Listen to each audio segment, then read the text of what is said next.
My parents used me as their ATM until I fought back. Before we begin the story, take a moment to support us by liking, sharing, and subscribing. Your support means the world to our channel and helps us spread more shocking true stories to light. Now, let's get started. I'm Nathan, 28 years old, the youngest of two brothers. In my family, the pecking order was established from the moment we were born. My older brother, Aaron, was always the golden child. First to graduate, first to get married, first to have kids, first to check off every item on our parents' perfect son checklist. And then there was me. I existed, and sometimes that existence came with a wallet that opened on command. Growing up, it was clear who the favorite was. But hey, I made my peace with it, or at least I thought I did. I left home, built a life of my own, got a solid job with a paycheck I could be proud of. That should have been the end of the story, right? But somehow, despite moving out and becoming independent, I found myself financially responsible for my parents. At first, it was small. Mom would call, sounding a little stressed, saying she was just a bit short on the electric bill. Dad needed some help with car repairs. You don't think twice about these things because, well, they're your parents. And that's what family does. Except it didn't stop. The requests got bigger. The gratitude got smaller. The expectation grew until it wasn't even a request anymore. It was just a statement of what I would be paying for next. And like a fool, I kept doing it. Every time. Because what else do you do when it's family? Then, one day, I was sitting in my brother's backyard, watching his kids run around like tiny, destructive tornadoes, when his wife, Sarah, dropped a truth bomb on me. You know they only love you when you're paying their bills, right? I laughed it off. Sarah had always been blunt, sometimes manipulative. But the way she said it, like it was obvious, it stuck with me. Like when you hear a weird noise in your car, and suddenly, you can't unhear it. It explained everything. The sudden interest in my life whenever I mentioned a bonus at work. The way my parents got colder whenever I talked about saving up for something for myself. The way Dad would beam with pride when I talked about a raise, right before mentioning some financial emergency. So I decided to test it. The next time Mom called to catch up, I just chatted. No mention of money. No offers to help. And guess what? The calls got shorter. The invitations to family events dried up. My status in the family seemed directly tied to the cash flow I provided. And that realization hit me harder than I ever thought it would. The golden child versus the walking wallet. Looking back, I should have seen the signs earlier. Like how, every year, my birthday presents were a last-minute afterthought. Some cheap, meaningless gift, while my brother Aaron got exactly what he wanted. Or how my parents would visit my apartment and raid my fridge like it was a free grocery store, never bringing anything, never offering to replace what they took. Or how they'd borrow things, tools, electronics, even my car once, and somehow those things would just never come back. Small things. But small things add up over time. And my brother? He wasn't much better. Despite making decent money, he was always struggling.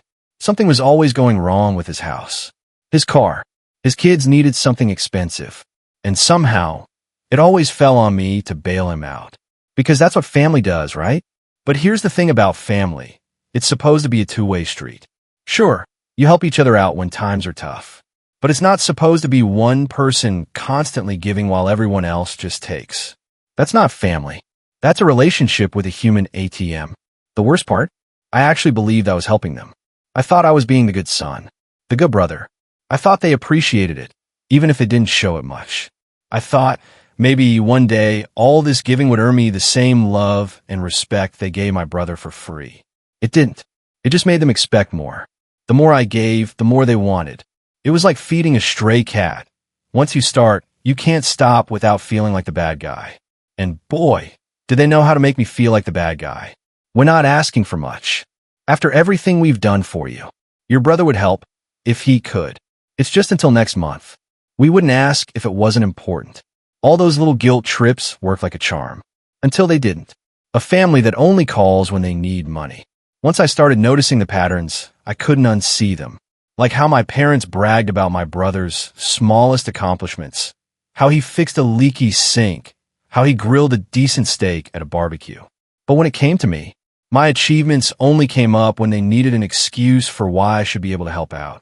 Nathan's got a great job. He can handle it. Or how. At family gatherings, my opinions never seemed to matter, unless they were about what I was paying for. I'd sit there, watching my brother soak up all the attention, the praise, the warmth. And me? I got the bill. And I kept telling myself it was fine. That this was normal. That this was just what younger brothers did. But it wasn't fine. And it wasn't normal. It was screwed up. The more I thought about Sarah's comment, the more examples came rushing to my mind. Like the time Mom just happened to call me right after I posted on social media about getting a raise, pretending to check in, but steering the conversation toward how tight things have been lately. Or the time Dad suddenly got nostalgic and wanted to go fishing just as boys. I actually got excited. Thought maybe, for once, he just wanted to spend time with me. Nope. An hour in, he casually mentioned he needed money for a new roof. And then there was the way they always call my brother for advice, but called me for cash. It was like I had two families. The one I thought I had, and the one I actually had. And finally facing that truth, it hurt more than I ever expected. Thanksgiving came with a price tag. So that was my family. A golden child who could do no wrong. Parents who saw me as a walking wallet. And me, the fool who kept trying to buy the love they gave my brother for free. Then came Thanksgiving. For the past 5 years, I had been the one hosting. Cooking, cleaning, paying. Aaron and Sarah would show up with some half-assed, store-bought pie that nobody touched. My parents would bring their appetites, and a long list of complaints. And like clockwork, I'd foot the bill for the entire event. But that year, I was tired. Not just physically tired. I was the kind of tired that seeps into your bones. The kind where you wake up and immediately want to go back to sleep. The kind where the thought of hosting another family gathering made me want to scream into a pillow. So I did something different. I suggested we have Thanksgiving at my parents' house instead. Silence. The kind of silence that makes you check your phone to see if the call dropped. Then Mom finally spoke. You can come to Thanksgiving if you pay off your brother's maxed out credit cards first. Not, we'd love to see you. Not, let's work something out. Nope. Just a straight up price tag on my place at the family table. Your brother's been having some financial difficulties, Mom added, like this was news. Like Aaron hadn't been having financial difficulties for the last decade. His credit cards are maxed out. If you could just help him, just this once. This once. Like I hadn't already helped 100 times before. Like this wasn't just the latest withdrawal from the bank of me. Something inside me just snapped. All those years of being the reliable one. The responsible one. The one who always bailed them out. And this was what it came down to. Pay up or don't bother showing up. I took a breath. My voice was calm, too calm. You're right, I said. And that's why I'm done. And I hung up. Just like that. No chance for them to guilt me into it. No time for their usual manipulation tactics. Just click. I sat there, heart pounding, waiting for the guilt to hit. But it didn't. Instead, I felt free. Like I'd been carrying this massive weight for years without realizing it. And suddenly it was gone. The aftermath of saying no. My phone exploded almost immediately. Text after text. Call after call. Each message was just another attempt to drag me back in. Don't be dramatic. This is what family is supposed to do. This isn't how we raised you. You're being selfish. Each one was like a confirmation that I had made the right decision. Each attempt to guilt me only made me more certain that I was done being their personal piggy bank. For the first time in my life, I put my phone on silent, flipped it face down, and ignored them. I ordered a pizza, watched a movie, and for once, I didn't spend the entire night worrying about what problem I'd have to fix next. It felt weird. Good weird, but still weird. The next day, my sister-in-law, Sarah, called. I almost didn't answer, assuming it would just be more guilt tripping. But curiosity won out. You should have seen your mom last night, she said, and I could hear the amusement in her voice. She was absolutely losing it. Kept saying she couldn't believe you'd do this to Aaron. I didn't respond. Just waited. And your dad, she continued. He just sat there, looking all pissed off, like someone stole his wallet. I actually laughed at that. Because yeah, someone did steal his wallet. Me. By finally taking it back. Then Sarah's tone shifted. Look, I'm going to be real with you. You don't owe them a damn thing. But if you really want to drive the point home. She hesitated for a second, then said, Don't go back. Not for Christmas. Not for birthdays. Let them stew in their own mess. You'll see how fast they come crawling when they realize their ATM isn't working anymore. Now, I've never fully trusted Sarah. She's sharp. She's strategic. She always seems to have an angle. But damn it, this time, she was right. So that's exactly what I did. The first holiday without them. Thanksgiving came and went. I heard through the grapevine that they still had a family dinner, if you could even call it that. Apparently, they threw together some sad little meal. Mom spent the entire night complaining to anyone who would listen about how I had abandoned the family during the holidays. Aaron? He supposedly slept through most of it, probably hung over. And Sarah? Weirdly enough, she seemed happy about the whole thing. Then Christmas rolled around. I made plans with friends. Booked a trip out of town. 2 days before I was supposed to leave, my phone rang. Mom. I stared at the screen for a long time before answering. Hello. Straight to the point. Are you really not coming? She asked, skipping past any fake pleasantries. Why would I? I shot back. You made it pretty clear my presence depends on how much money I hand over. Silence. Then, she tried a different approach. Your brother is struggling. Honey, we just want to make sure he's okay. I let out a short laugh. Then maybe he should figure that out himself. She gasped like I had just said something horrific. Like I was the villain for expecting my grown brother to handle his own damn finances. And then, she switched tactics again. We were talking, and we think maybe Sarah has been a bad influence on you. I nearly choked. What? She's always been a little manipulative, don't you think? Maybe she's putting ideas in your head. I couldn't believe what I was hearing. Are you actually trying to turn me against her right now? That's your play. We just think you should be careful who you listen to. I shook my head, even though she couldn't see it.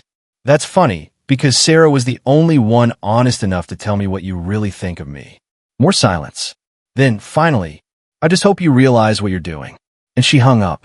No Merry Christmas. No we miss you. Just a vague, guilt-ridden threat that I would regret setting boundaries. You know what I didn't regret? Going on that trip.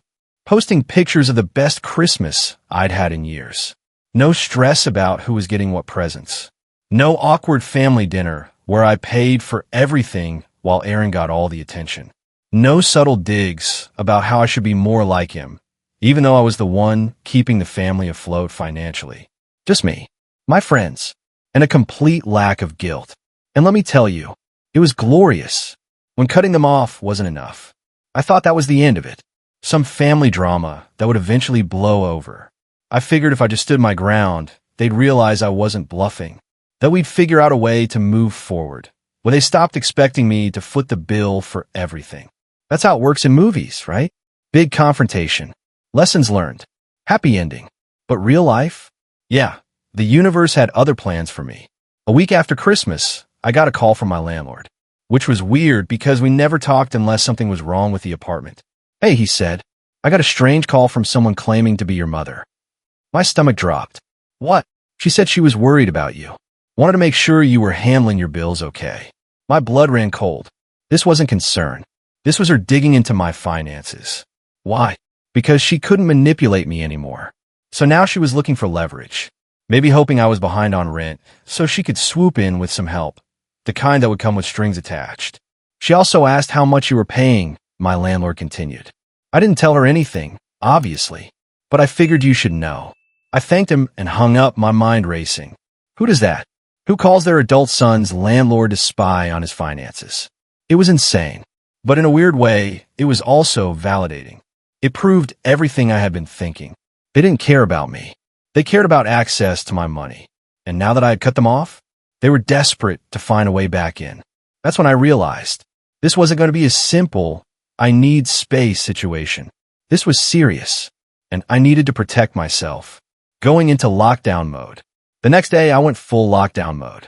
I froze my credit, changed every password, removed them as emergency contacts from everything, made sure they had zero access to anything tied to me financially. I even called my job and warned them not to give out any information to someone claiming to be my parents. It felt extreme, like something you do with an abusive ex, not your own family. But they had crossed a line, and I wasn't taking any chances. I thought that would be enough.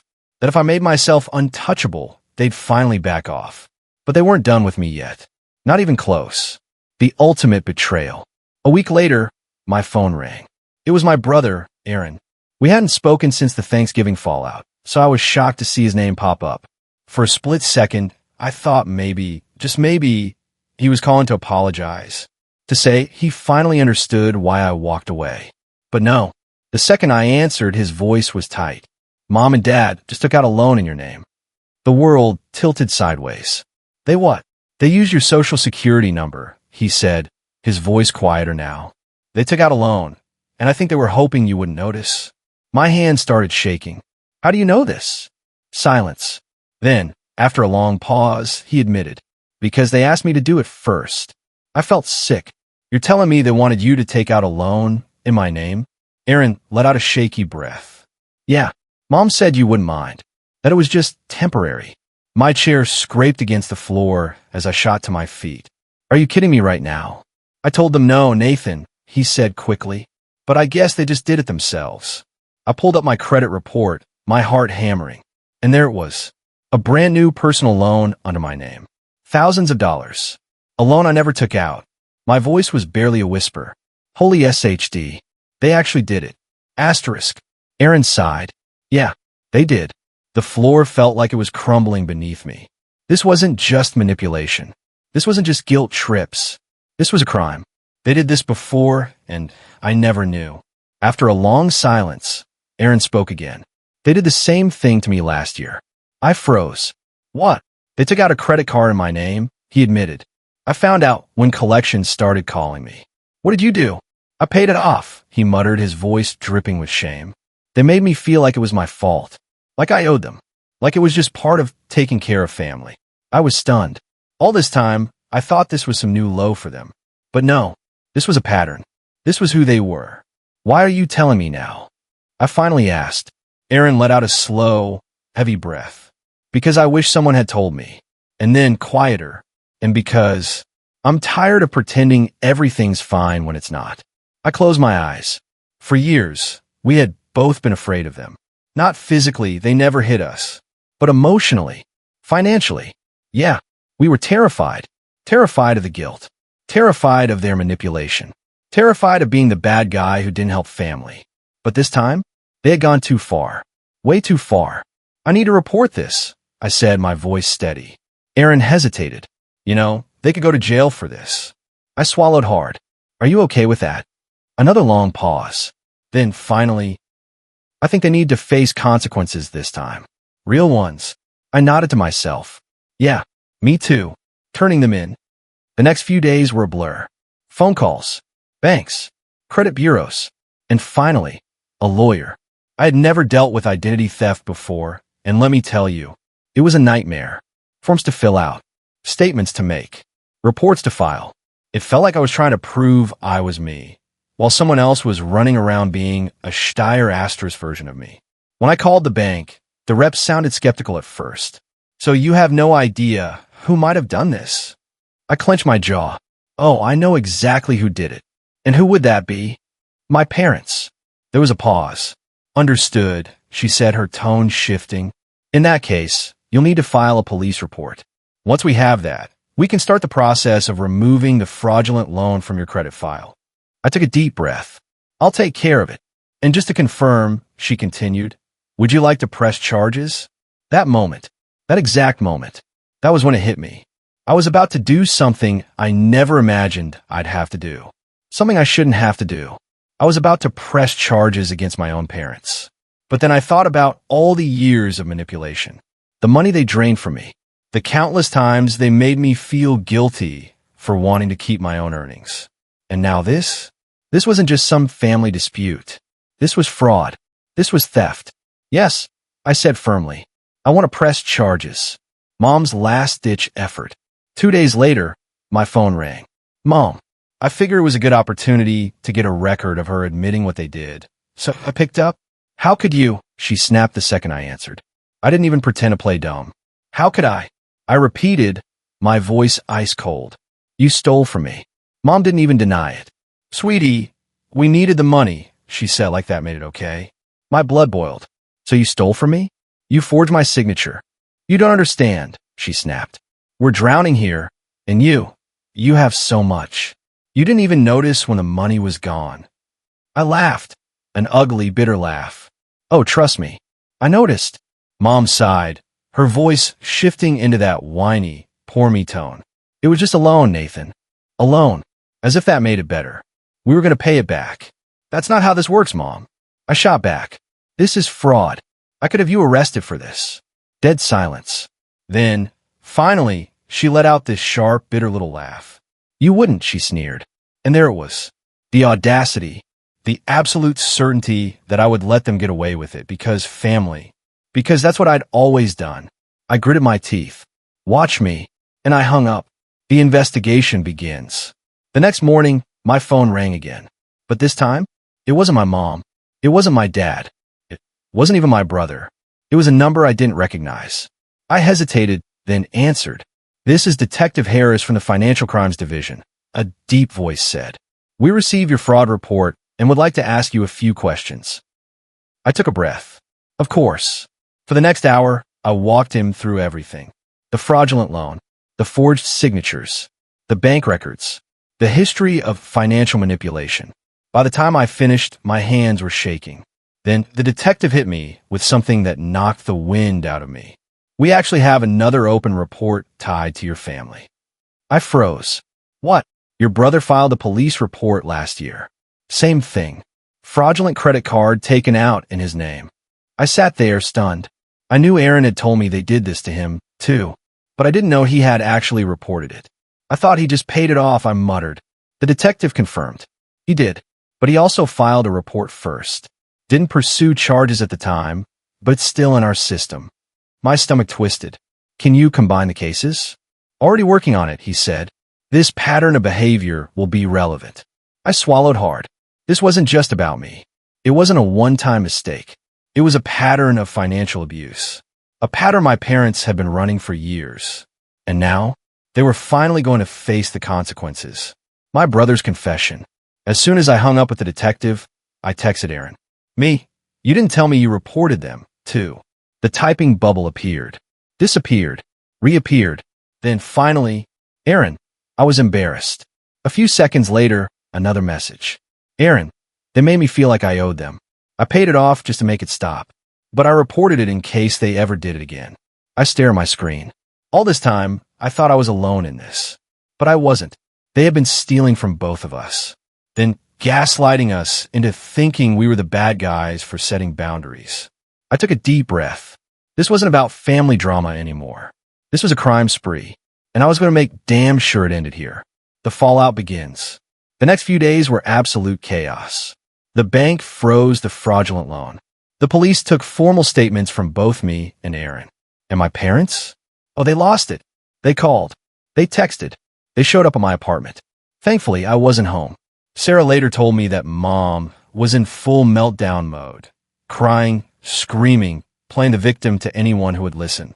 Dad, on the other hand, was furious, telling everyone that I was the ungrateful one, that I was trying to destroy my own family, that I was airing dirty laundry instead of just handling things privately like a real man. Meanwhile, I was handling things the right way. I blocked their numbers. I told my apartment security not to let them in, and I drafted a cease and desist letter with my lawyer. It wasn't a threat. It was a formal demand that they leave me alone. And the strangest part? I felt nothing. No guilt. No regret. Just tired. Tired and determined to see this through. Aaron starts to crack. Aaron, though, he was struggling. Late-night phone calls. Drinking too much. Wrestling with years of guilt that had been drilled into him. One night, he called me, slurring his words. Do you think maybe we should just pay it off and forget about it? I clenched my jaw. Would they do the same for us? Silence. Then, finally, no, he admitted. They'd throw us under the bus in a heartbeat. Exactly. He sighed. I just keep thinking, they raised us, you know? They changed our diapers, taught us how to ride bikes, paid for our school supplies. I let out a bitter laugh. They did the bare minimum of what parents are supposed to do. That doesn't give them the right to steal from us as adults. Another long pause. Then, finally, I know you're right. It's just hard. Yeah, it was hard. Harder than I wanted to admit. But I knew one thing for certain. We weren't just dealing with toxic parents. We were dealing with criminals. And no amount of guilt would make me back down now. The final confrontation. At this point, I knew one thing. This wasn't just a falling out. This wasn't something that could be fixed with an apology or a few months of silence. This was the end of our family as we knew it. But I needed closure. I needed to say what I'd been holding back for years. So, I called a family meeting. Not to forgive. Not to listen to excuses. To end this. Sarah thought I was insane. Why even give them the satisfaction? She scoffed. Just ghost them and let the police handle it. But I needed this. I needed to see their faces. I needed them to understand. This time, their manipulation hadn't worked. This time, they had gone too far. Aaron agreed to come, but I could tell he was nervous. I need this too, he admitted. Need to say things I should have said years ago. So, we arranged to meet at our parents' house. A neutral place wasn't an option. This needed to happen on their turf. Where they felt safe. Where they couldn't cause a scene. Where they could watch us walk away. For good. Walking into the lion's den. When I pulled into the driveway, Aaron's car was already there. For a split second, I worried. Had he chickened out? Had he already gone back to their side? But when I walked in, I saw him sitting at the dining table, his back straight, his jaw set. He gave me a small nod. He was still with me. The tension in that house was suffocating.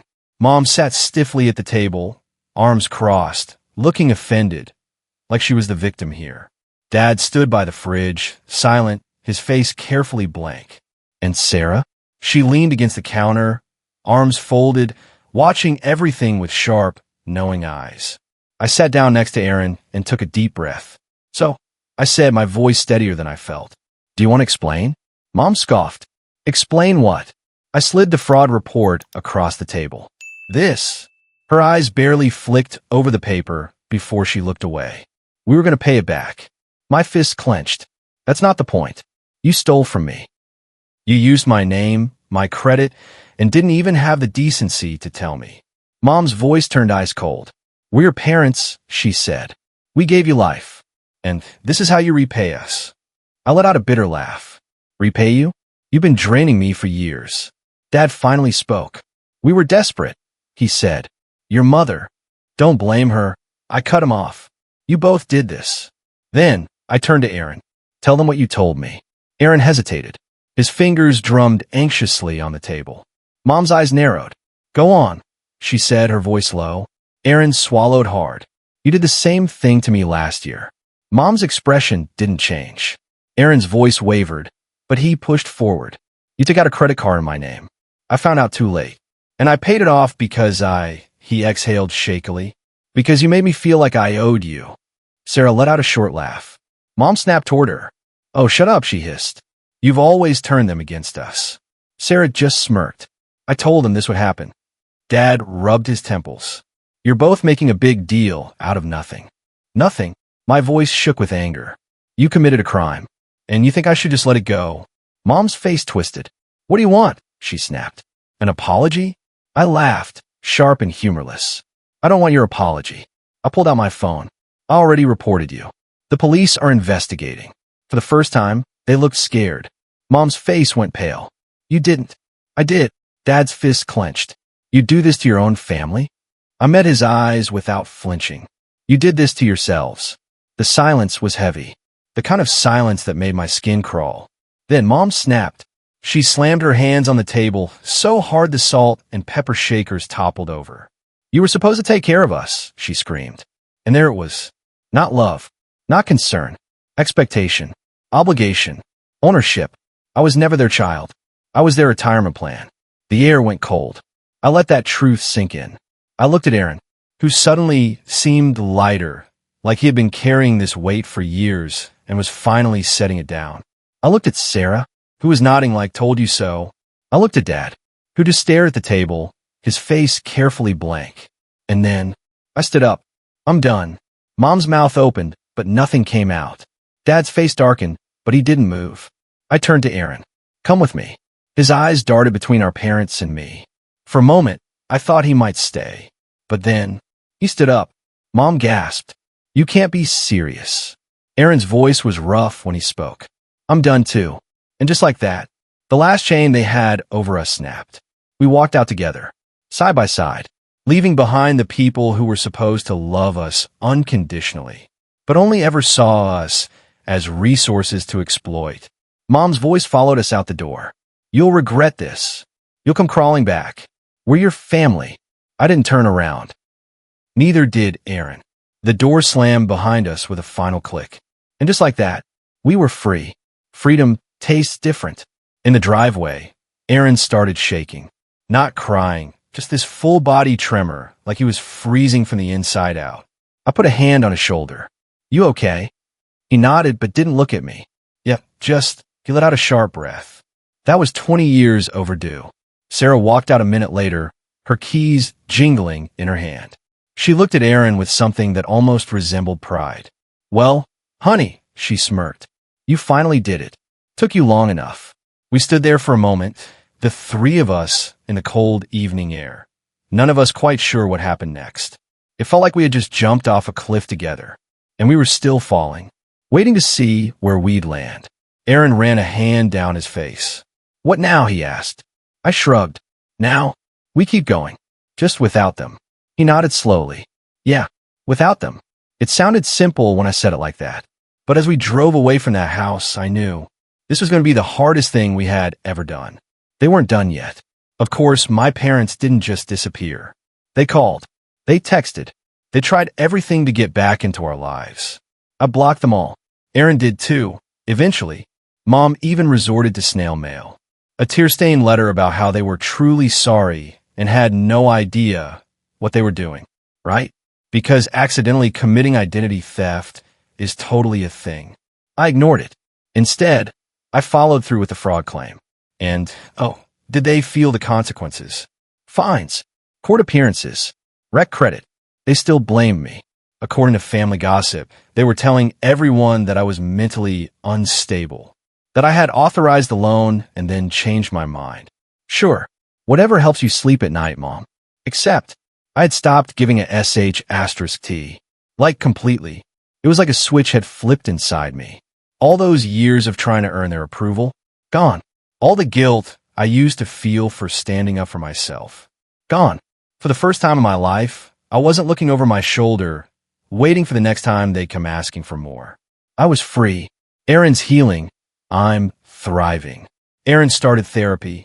Turns out, he had an entire laundry list of issues tied directly to our upbringing. But he was healing. Slowly. Sarah sent me a single text a few weeks later. Took you long enough. I actually laughed. Because, yeah, she was right. It'd take me too long. It's been 3 months now. I won't lie and say it doesn't hurt sometimes. I miss the parents I thought I had. But they were never real. What is real? The freedom. The weight off my shoulders. Aaron and I talk more now than we ever did growing up. Turns out, when you're not both being manipulated by the same people, you can actually have a real relationship. I got a promotion last month.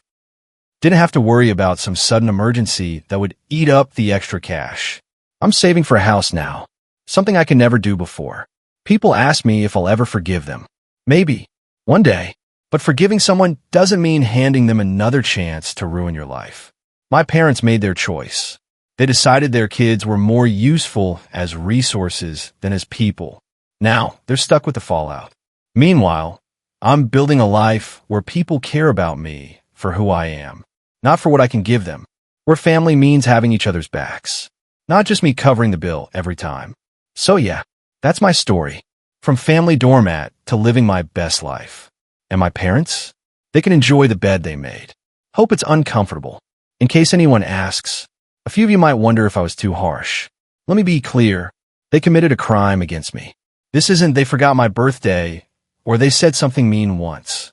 They stole my identity. They forged my signature. They try to ruin my credit. There's no too harsh when someone tries to financially destroy you for their own gain. And to the guy asking if I'm worried about them when they get older and need care, they already thought about that. That's why they were trying to drain me dry while I was young. They were my retirement plan, and I was supposed to be theirs. Funny how that worked out for them, huh? If you enjoyed this story, don't forget to hit that like button, share this video with your friends, and subscribe for more real-life family dramas. Let me know in the comments what you think about today's story. Was it fair or totally messed up? See you in the next one.